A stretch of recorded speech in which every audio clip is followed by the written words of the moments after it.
Ladies and gentlemen, now I'd like to introduce our next two speakers, but before I do, are you happy sitting there, or would you like to just make yourself comfortable? We will be, after our next two speakers, we'll just give the Curtin Uni crew the chance to analyse some of our feedback, and we'll be coming to our panel to take questions and to have a discussion with you based on some of the thinking that you shared with us. Before we do that, it is my very great pleasure to introduce you to two gentlemen from an organisation that's perhaps challenging some of the preconceptions, particularly about government and large corporate participation in the new media space. So we're absolutely delighted to have them here today, particularly as it's from a very significant Western Australian organisation. So here is an example of it working right here at home.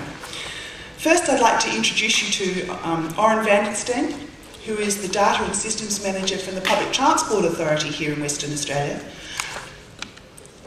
Now, the Public Transport Authority is probably still reeling a little bit, both from their successes and from the sheer endurance of dealing with the new Metro Rail campaign, the biggest infrastructure project in Western Australia, and for a state like ours, that's really no mean feat. Oren's role is unusual. In fact, I asked him this morning, I said, "Are you from the IT department?" He said, "Well, no." But I get the impression he's the ambassador that translates IT for the rest of us. Essentially, the department he works for, it manages all of Transperth's bus, train and ferry timetable information, as well as spatial information, things you find on a map, bus stop locations, bus routes, smart rider information and data, all of which feeds into the passenger services they offer online through their website and the Journey Planner, the call centre, public display systems, their mobile services, Google Transit and so on. So he's a man with a very big agenda applying new media in a very practical core business space. Please welcome Oren.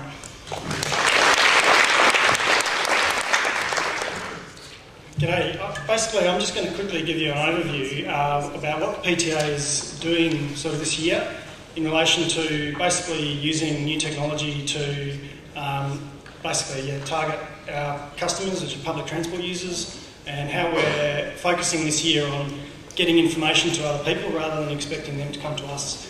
So basically, the most successful example this year has been Google Transit, which launched in about February.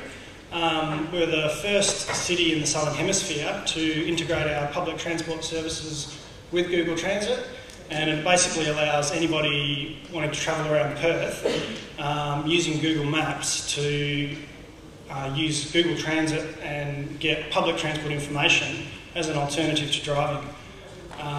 We're very excited about it, mainly because we saw it as a real opportunity to just increase the presence of, public transport around Perth and encourage people who would be driving normally to utilise the service and take public transport instead.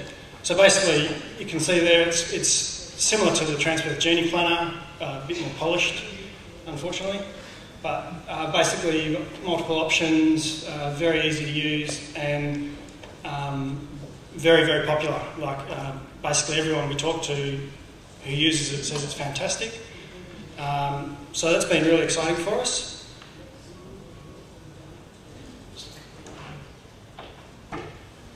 Okay. Another thing that's exciting about it is that Google Maps by itself integrates into so many applications around the world, and from our perspective, even things like realestate.com.au, your bus stops are all appearing in everyone else's website. Just reinforcing that whole concept of pushing information out to other people. You can now see whether or not a house you want to buy is close to public transport. So it's really exciting from our perspective, just really trying to push information out to everyone else instead of having to wait for them to come to us and wait for them to want to use public transport. So it's really exciting. What's also exciting is that you can basically download Google Maps for mobile onto any mobile device. I think with the exception of the iPhone, and you can actually do exactly the same thing. You can plan your public transport journeys on your phone as an alternative. If you've got location services, it can just pick up where you are and find the closest bus, trains, ferry times, all that sort of thing. So again, it hasn't cost us anything, and yet people are out there using it and finding it really functional and useful. So that's really exciting as well. I'm being brief because I've only got 5 minutes. One of the other things we've done this year is we've launched 136213.mobi. And again, this is basically a very small, simple website aimed at targeting people on the go with a web-enabled mobile phone. Basically just allowing you to access bus, train and ferry times at a given location. You can enter in a 5-digit stop number or select a train line location. You can get the latest information. You can even you can even enter in your smart rider number and it'll straight away tell you your balance if you don't know what your balance is. And the reason it's 136213 is because we really wanted to target 136213 being the number to use on your mobile phone. So it's sort of marketing in terms of anything to do with Transperth, whether you're ringing, whether you're on the web. And as of today, we're launching the SMS service as well. So basically you can now SMS in any stop number or train station code to the service or just the word ferry, and it'll SMS back the next 6 service times departing from that location.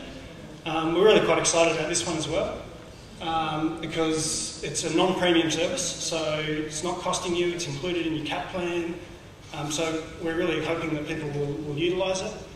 And you can do some really cool stuff. You can save your favourite location so you don't have to remember your bus stop number, and it'll, so for example, 1, 2, 3, 4, 5, full stop pub.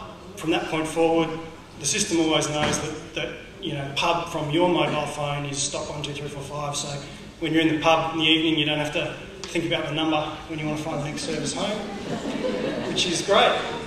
And you can do some other things. So it'll SMS you the next service times, but you can ask it for times at a specific time. You can limit your times to a specific route, and it's all available via the SMS service. It is a trial that we're launching today. If anybody wants to use the service, all you have to do is SMS the word Transperth to 136213, and that will enable the service on your phone, and you'll be able to use the service 10 times per day. So feel free to give it a try. Very quickly, these are some of the things that we're also doing, sort of targeting this year in terms of pushing information out to the public.